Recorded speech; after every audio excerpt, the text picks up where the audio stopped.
चलिए मैं आपको आगे बताती हूँ टाइप्स ऑफ फ्रैक्शन के बारे में। ओके, एक एक करके मैं आपको एक डेलिनिएट करती हूँ। Now the first one is proper fraction. ये प्रॉपर फ्रैक्शन होता क्या है? Proper fraction, proper, a fraction whose numerator are less than denominator, that is known as proper fraction. Okay, a fraction whose numerator is less than denominator, that is known as proper fraction. अब इसके example क्या होंगे, कैसे में से समझे? Suppose that ये 8 है, मैंने क्या कहा? a fraction whose numerator is less than denominator, denominator से न्यूमरेटर कम होना चाहिए, that is known as proper fraction. ये आप आसानी से जान सकते हो।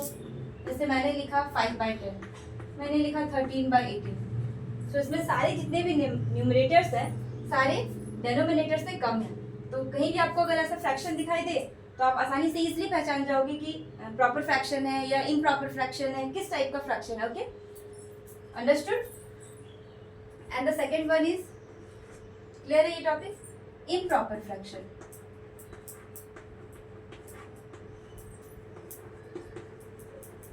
improper fraction, that is the opposite of proper fraction. Proper fraction में मैंने क्या कहा?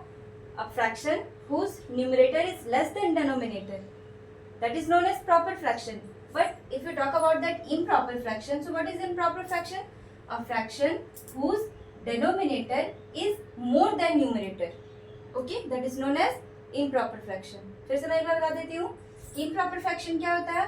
जिसके डेनोमिनेटर क्या होंगे, आपके कम होंगे और न्यूमरेटर ज्यादा होंगे। ओके, इम्प्रॉपर फ्रैक्शन जैसे यहाँ पे मैं लिख सकती हूँ एग्जांपल के तौर पर 15/10, numerator is greater than denominator. Okay, clear है? 20/5, that is known as improper fraction. कहीं भी आपको ऐसे दिखाई दे, प्रॉपर फ्रैक्शन वो है जहाँ पे न्यूमरेटर कम होंगे और इम्प्रॉपर वो है जहाँ पे न्यूमरेटर ज्यादा होंगे। इजिली आप इसे पहचान पाओगे। क्लियर है? आसानी से आइडेंटिटी से किया जा सकता है कि प्रॉपर फ्रैक्शन क्या है, इम्प्रॉपर फ्रैक्शन क्या है। Okay, now the another one is, the third one is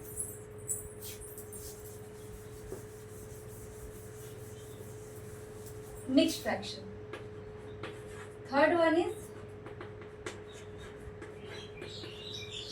mixed fraction. अब मिक्स्ड फ्रैक्शन क्या होता है?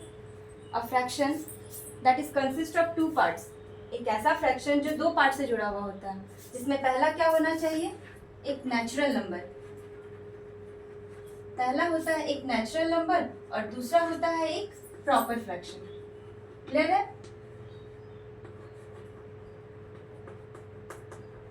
Proper fraction means fixed fraction, mixed fraction, sorry, mixed fraction वो होते हैं जिसमें एक नंबर नेचुरल नंबर होता है और एक दूसरा नंबर होता है जो प्रॉपर फ्रैक्शन में होता है।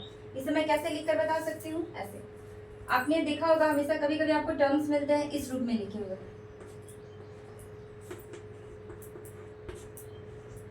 यहाँ पर 6 नहीं, यहाँ पर 8 भी ले सकते, 7 भी ले सकते हो।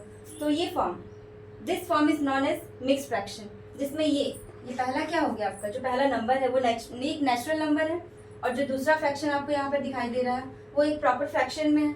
Okay, so understood? किसी भी टाइप का अगर फ्रैक्शन अगर आपको ऐसे दिखाई दे किसी भी फॉर्म में, तो ये क्या होता है आपका एक मिक्स्ड फ्रैक्शन। इसको आसानी से तोड़ा भी जा सकता है, जैसे कि इसको हम लोग अगर इसे हमें फाइंड आउट करना हो, इसे एक प्रॉपर फ्रैक्शन में लाना हो तो हम इसे कैसे लाएंगे? प्रॉपर हो या इम्प्रॉपर, कुछ भी हो सकता है, कैसे लाएंगे इसे? तो इसे हम लोग ऐसे क्लियर कर सकते हैं 7 × 5, 7 5 × 35 and add 10, so that is known as 45/7। तो ये किस टाइप का फ्रैक्शन है आप बताइए? अभी आपकी एक कैलकुलेशन चेक हो जाएगी ये किस टाइप का फ्रैक्शन है, प्रॉपर है, इम्प्रॉपर है, कैसा फ्रैक्शन है? तो ये एक इम्प्रॉपर फ्रैक्शन है क्योंकि इसमें न्यूमरेटर बड़ा है किससे? डेनोमिनेटर से। Numerator is greater than denominator, that is known as improper fraction. Okay, clear है आपका? मिक्स्ड फ्रैक्शन क्या है? मिक्स्ड फ्रैक्शन जिसकी जो दो नंबर से कंसिस्ट होता है, इसमें एक नेचुरल नंबर होता है और एक प्रॉपर फ्रैक्शन के रूप में होता है। और इसे हम कैसे इसको अलग भागों में तोड़ सकते हैं, इसे कैसे फाइंड आउट किया जाता है, ये मैंने अभी आपको बताया। क्लियर है? Now fourth one is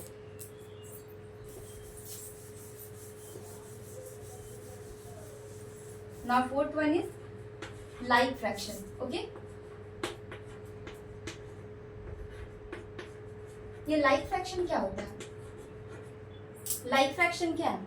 like fraction, to और मोर fractions whose denominator are equal, that is known as like fraction.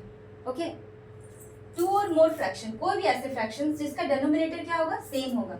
Like ये कभी कभी आपको ये टर्म्स दिखाई देंगे जिसके जितने भी डेनोमिनेटर्स होंगे सारे सेम होंगे, वो क्या कहलाएगा? Like fraction. ओके, क्लियर है? ये आसानी से आप फाइंड आउट कर सकते हैं कि अगर आपको बहुत सारे फ्रैक्शंस दिए रहे हैं और आपको फाइंड आउट करना है कि अरे लाइक फ्रैक्शन क्या है, प्रॉपर फ्रैक्शन क्या है, इम्प्रॉपर फ्रैक्शन क्या है, तो आप आसानी से फाइंड आउट कर सकते हो. कहीं भी अभी तक हमने प्रॉपर पढ़ा, इम्प्रॉपर पढ़ा, मिक्स्ड पढ़ा, तो उसमें डेनोमिनेटर कभी भी सेम नहीं थे, सभी डिफरेंट थे. तो इसमें भी लाइक फ्रैक्शन को इजीली फाइंड आउट किया जा सकता है कि जिसके डेनोमिनेटर सेम होंगे वो क्या कहलाएगा? आपका लाइक फ्रैक्शन. ओके, क्लियर है? Now the fifth topic is unlike fraction, just opposite of like fraction.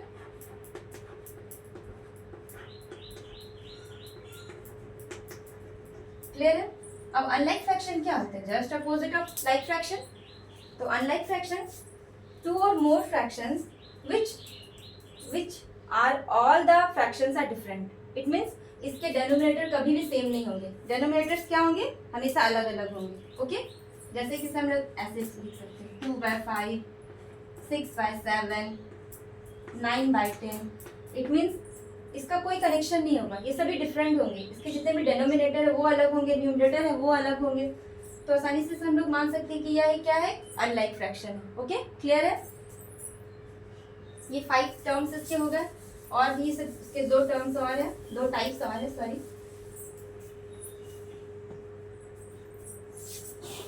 6 is equivalent fraction.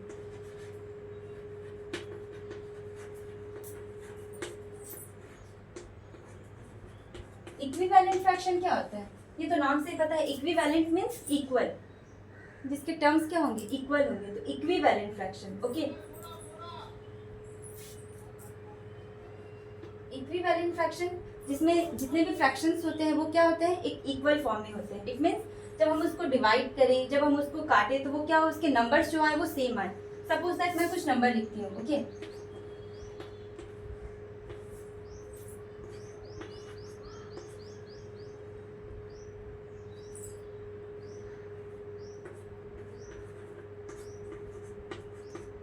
ये कुछ नंबर्स. ओके, ये आप थोड़े से अटपटे लग रहे होंगे क्योंकि देखिए इसका एक कनेक्शन क्या है. मुझे हम क्या फाइंड आउट करना है? We have to find out the equivalent fraction. हम इसे कैसे आइडेंटिफाई करें कि इक्विवेलेंट फ्रैक्शन है? देखिए इसके जो भी टर्म्स होंगे ना सभी इक्वल होंगे. अगर हम इसे डिवाइड करें, 3 1 3, 3 3 9, 6 1 6, 6 3 18, 9 1 9, 9 3 27. तो इसके जितने भी टर्म्स आ रहे हैं ये देखिए सभी इक्वल आ रहे हैं. क्लियर है? आप इसको अगर इसको छोटा, इसके छोटे टर्म्स के रूप में लिखेंगे, छोटा अगर इसको फाइंड आउट करेंगे, अगर इसकी काट करके, तो आपको क्या आएगा? ये सारी टर्म्स आपके क्या आएंगे? इक्वल आएंगे. तो आसानी से फाइंड आउट किया जा सकता है कि इक्विवेलेंट हो, तो हमें देख करके पता कर सकते हैं, क्योंकि पता है कि table that is the most basic important. ये तो आपको बचपन से ही सिखाया जाता है कि हाँ टेबल आपको 20 तक एटलीस्ट याद होना चाहिए. आसानी से फिर मैथ्स में फिर कोई प्रॉब्लम ही नहीं होगी. ओके, तो इक्वल होने चाहिए इसके सारी terms, that is known as equivalent fraction. Clear है? हाँ, कभी कभी बच्चों को प्रॉब्लम होती है जिससे टेबल नहीं आता उनको. टेबल अगर आता है 20 तक तो इसमें कोई भी दिक्कत, आपको किसी भी टाइप के प्रॉब्लम्स नहीं होगी मैथ्स में, इसलिए आप फाइंड आउट कर सकते हो. ओके, तो हमने 6 टर्म्स पढ़ा. अब मैं लास्ट 7 आपको बताती हूँ. एक अनदर टाइप है इसका, यूनिट फ्रैक्शन. यूनिट फ्रैक्शन क्या होता है? those type of fraction has the numerator is also so as 1. इसके जितने भी फ्रैक्शंस होंगे, इसके जो भी न्यूमरेटर होंगे ना, वो सभी क्या होंगे? 1 के रूप में होंगे. चाहे डेनोमिनेटर कुछ भी हो, बट इसके जो न्यूमरेटर होंगे वो हमेशा 1 1 1 1 के टर्म्स में आएंगे.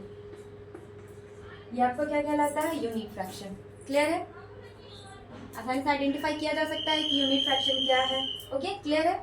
तो आई होप कि मैंने अभी आपको 7 टर्म्स बताया, proper, improper, like, unlike, mixed, equivalent and unit fraction. I hope कि सभी फ्रैक्शंस आपको क्लियर हो गए हों, सभी फ्रैक्शंस जो भी है उसे कैसे पहचाना जाता है, कैसे फाइंड आउट किया जाता है, ये एक बात देख करके हम इसे कैसे जाने कि हाँ ये किस टाइप के फ्रैक्शन है, आसानी से आप कवर हो जाएंगे।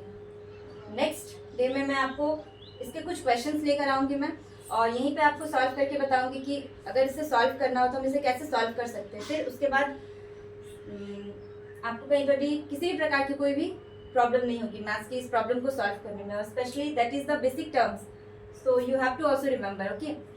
ओके, तो ठीक है, आपको मेरी क्लासेस कैसी लगी हो, अच्छी लगी हो, प्लीज़ कमेंट करके बताना। Okay, bye, take care, thank you.